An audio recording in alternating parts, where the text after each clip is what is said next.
पाकिस्तान ऊंचे ऊंचे पहाड़ों और उपजाऊ मैदानों का देश दुनिया में एक अनोखी जगह रखता है। 1947 में भारत की आजादी के समय बना पाकिस्तान साउथ एशिया के मुसलमानों के लिए एक वतन के रूप में उभरा। पाकिस्तान का जियोग्राफिकल लोकेशन बहुत स्ट्रेटेजिक है। यह साउथ एशिया, सेंट्रल एशिया और मिडिल ईस्ट के क्रॉसरोड्स पर स्थित है। ये जियोग्राफिक क्रॉसरोड्स पाकिस्तान की डाइवर्स पॉपुलेशन और उसकी रिच कल्चरल हेरिटेज में दिखाई देता है। कराकोराम पहाड़ों की ऊंचाइयों से लेकर कराची के बस्लिंग मेट्रोपोलिस तक पाकिस्तान कॉन्ट्रास्ट का देश है। पाकिस्तान का जन्म चैलेंजेस के बिना नहीं था। ब्रिटिश इंडिया का इंडिया और पाकिस्तान में बंटवारा एक बहुत बड़ा और हिंसक इवेंट था, जिसमें बहुत से लोग मारे गए और अपने घरों से भागने को मजबूर हुए। लाखों लोग न्यूली ड्रॉन बॉर्डर्स के पार रिफ्यूज की तलाश में अपने घरों को छोड़ने पर मजबूर हो गए।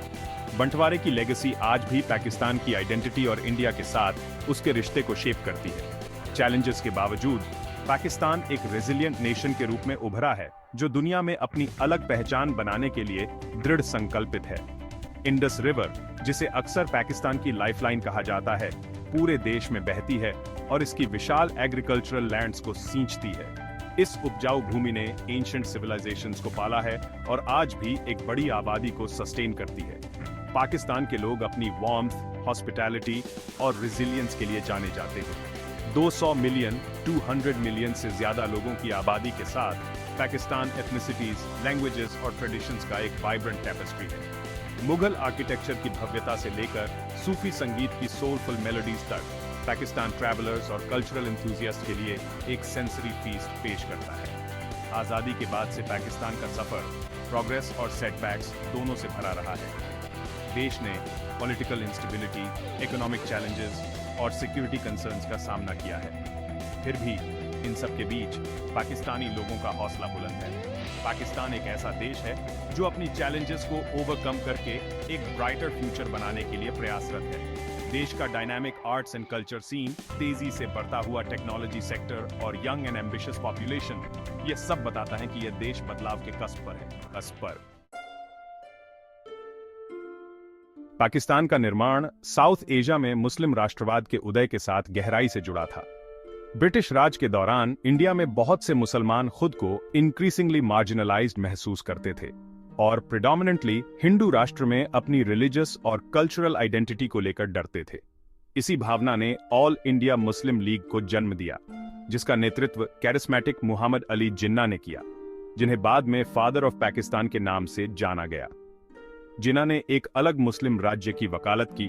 उनका तर्क था कि मुसलमान और हिंदू दो अलग अलग राष्ट्र हैं, जिनकी एस्पिरेशंस और जीने के तरीके अलग अलग हैं। जैसे जैसे आजादी के आंदोलन ने गति पकड़ी, इंडिया को अलग हिंदू और मुस्लिम राज्यों में बांटने के विचार को बल मिला। 1947 में घोषित पार्टीशन प्लान का उद्देश्य दो नए डोमिनियंस बनाना था, इंडिया और पाकिस्तान। हालांकि बंटवारे की प्रक्रिया अकल्पनीय केओस और वायलेंस से भरी हुई थी। लाखों हिंदू, मुसलमान और सिख खुद को न्यूली ड्रॉन बॉर्डर्स के गलत तरफ पाया, जिसके कारण मैस डिस्प्लेसमेंट और कम्युनल रायट्स हुए। बंटवारे की भयावहता ने इंडिया और पाकिस्तान दोनों की कलेक्टिव मेमोरी पर एक अमिट छाप छोड़ी। नए बने पाकिस्तान के सामने बहुत बड़े चैलेंजेस थे। देश जियोग्राफिकली दो विंग्स में बंटा हुआ था। वेस्ट पाकिस्तान, जिसमें फॉर्मर ब्रिटिश राज का वेस्टर्न पार्ट शामिल था, और ईस्ट पाकिस्तान, जो हजारों मील इंडियन टेरिटोरी से अलग था।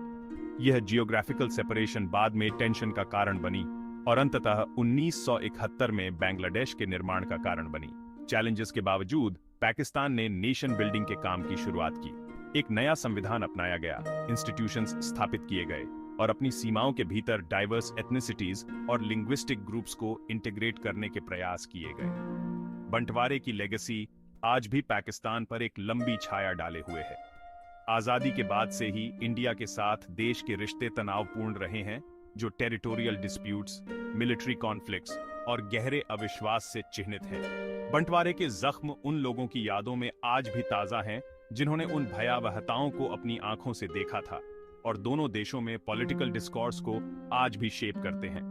हालांकि शांति और रिकंसिलिएशन को बढ़ावा देने के लिए भी प्रयास जारी है, जो दोनों देशों के शेयर्ड हिस्ट्री और इंटरकनेक्टेडनेस को पहचानते हैं। साउथ एशिया का भविष्य पीसफुल कोएग्जिस्टेंस और कोऑपरेशन का रास्ता खोजने पर निर्भर करता है। पाकिस्तान एस्टॉनिशिंग कल्चरल डाइवर्सिटी का देश है जो सदियों से चले आ रहे माइग्रेशन, ट्रेड और कल्चरल एक्सचेंज से बना है। इंडस वैली की एंशिएंट सिविलाइजेशन से लेकर मुगल एम्पायर और ब्रिटिश राज तक पाकिस्तान कल्चर्स का मेल्टिंग पॉट रहा है। हर एक ने देश की विरासत पर अपनी अमिट छाप छोड़ी है। कल्चर्स की यह रिच टेपेस्ट्री पाकिस्तान की डाइवर्स लैंग्वेजेस, म्यूजिक, डांस और क्विजीन में दिखाई देती है। उर्दू पाकिस्तान की राष्ट्रभाषा एक सुंदर और पोएटिक भाषा है जो मुगल एरा के दौरान विकसित हुई। ये एक ऐसी भाषा है जो देश के सिंक्रेटिक कल्चर को दर्शाती है, जो पर्शियन, अरबिक और हिंदी से प्रभावित है। उर्दू के अलावा पाकिस्तान भर में कई रीजनल लैंग्वेजेस बोली जाती हैं, जिनमें पंजाबी, सिंधी, पश्तो और बलोची शामिल हैं, जिनमें से प्रत्येक की अपनी अलग लिटरेरी ट्रेडिशंस और कल्चरल एक्सप्रेशंस हैं। यह लिंग्विस्टिक डिवर्सिटी पाकिस्तान के कल्चरल लैंडस्केप की रिचनेस और कम्प्लेक्सिटी को और बढ़ाता है।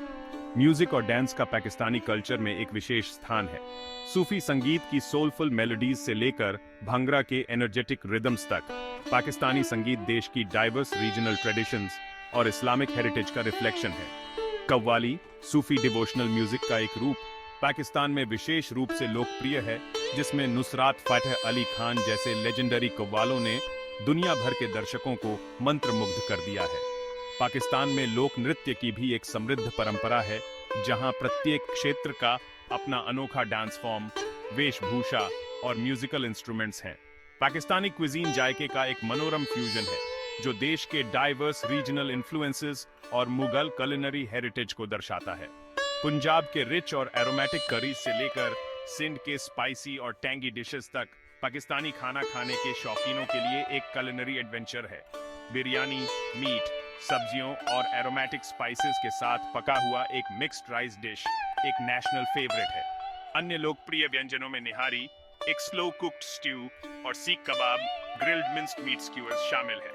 पाकिस्तानी क्विजीन अपने स्पाइसेस, हर्ब्स और फ्रेश इंग्रेडिएंट्स के जेनरस यूज के लिए जाना जाता है, जो फ्लेवर्स की एक सिम्फनी तैयार करता है, जो टेस्ट बड्स को लुभाता है। पाकिस्तान की इकोनॉमी एग्रीकल्चर, इंडस्ट्री और सर्विसेज का एक कॉम्प्लेक्स मिक्स है। एग्रीकल्चर, जिसे लंबे समय से पाकिस्तानी इकोनॉमी की रीढ़ माना जाता है, वर्कफोर्स के एक बड़े हिस्से को रोजगार देता है और देश की जीडीपी में महत्वपूर्ण योगदान देता है। पंजाब और सिंध के उपजाऊ मैदानों को पाकिस्तान के ब्रेड बास्केट के रूप में जाना जाता है, जहां गेहूं, कपास, चावल और गन्ना सहित कई तरह की फसलें पैदा होती हैं। इंडस रिवर अपने एक्सटेंसिव इरिगेशन नेटवर्क के साथ पाकिस्तान की एग्रीकल्चरल प्रोडक्टिविटी को बनाए रखने में महत्वपूर्ण भूमिका निभाती है। हाल के दशकों में पाकिस्तान ने अपने इंडस्ट्रियल सेक्टर में ग्रोथ देखी है, खासकर टेक्सटाइल्स, मैन्युफैक्चरिंग और कंस्ट्रक्शन में। टेक्सटाइल इंडस्ट्री विशेष रूप से पाकिस्तान के एक्सपोर्ट्स में एक प्रमुख योगदान करता है। पाकिस्तानी टेक्सटाइल्स अपनी क्वालिटी और क्राफ्ट्समैनशिप के लिए जाने जाते हैं। देश में एक ग्रोइंग फार्मास्यूटिकल इंडस्ट्री, एक तेजी से बढ़ता हुआ आईटी सेक्टर और रिन्यूएबल एनर्जी रिसोर्सेज, खासकर सोलर और विंड पावर में महत्वपूर्ण संभावनाएं भी हैं। हालांकि पाकिस्तान की इकोनॉमिक प्रोग्रेस कई चैलेंजेस से बाधित हुई है, जिसमें पॉलिटिकल इंस्टेबिलिटी, एनर्जी शॉर्टेजेस और इंफ्रास्ट्रक्चर डेवलपमेंट की कमी शामिल है। पाकिस्तान की इकोनॉमी के सामने आने वाली की चैलेंजेस में से एक एग्रीकल्चर पर बहुत ज्यादा रिलायंस है, जो वेदर पैटर्न्स और ग्लोबल कमोडिटी प्राइसेस में उतार चढ़ाव के प्रति संवेदनशील है। सस्टेनेबल इकोनॉमिक ग्रोथ हासिल करने के लिए पाकिस्तान को अपनी इकोनॉमी को डाइवर्सिफाई करने की जरूरत है, एग्रीकल्चर पर अपनी निर्भरता को कम करके और ज्यादा नॉलेज बेस्ड इकोनॉमी की ओर बढ़ने की जरूरत है। इसके लिए एजुकेशन, स्किल्स डेवलपमेंट और एंटरप्रेन्योरशिप और इनोवेशन के लिए अनुकूल माहौल बनाने में इन्वेस्टमेंट की जरूरत है। पाकिस्तान में एक यंग और बढ़ती हुई पॉपुलेशन है, जो एक अपॉर्चुनिटी और एक चैलेंज दोनों है। पाकिस्तान की इकोनॉमिक चैलेंजेस का समाधान करने के लिए एक मल्टी प्रोंग्ड अप्रोच की जरूरत है। इसमें इंडस्ट्रियल ग्रोथ में बाधा डालने वाली क्रॉनिक पावर शॉर्टेजेस को दूर करने के लिए खासकर एनर्जी सेक्टर में इंफ्रास्ट्रक्चर डेवलपमेंट में निवेश करना शामिल है। इसमें बिजनेस एनवायरनमेंट में सुधार करना, ब्यूरोक्रेटिक हर्डल्स को कम करना और फॉरेन इन्वेस्टमेंट को आकर्षित करना भी शामिल है। इसके अलावा ह्यूमन कैपिटल में निवेश करने, अपने नागरिकों को क्वालिटी एजुकेशन और हेल्थ केयर प्रदान करने, उन्हें देश की इकोनॉमिक प्रोग्रेस में पूरी तरह से भाग लेने के लिए सशक्त बनाने की आवश्यकता है।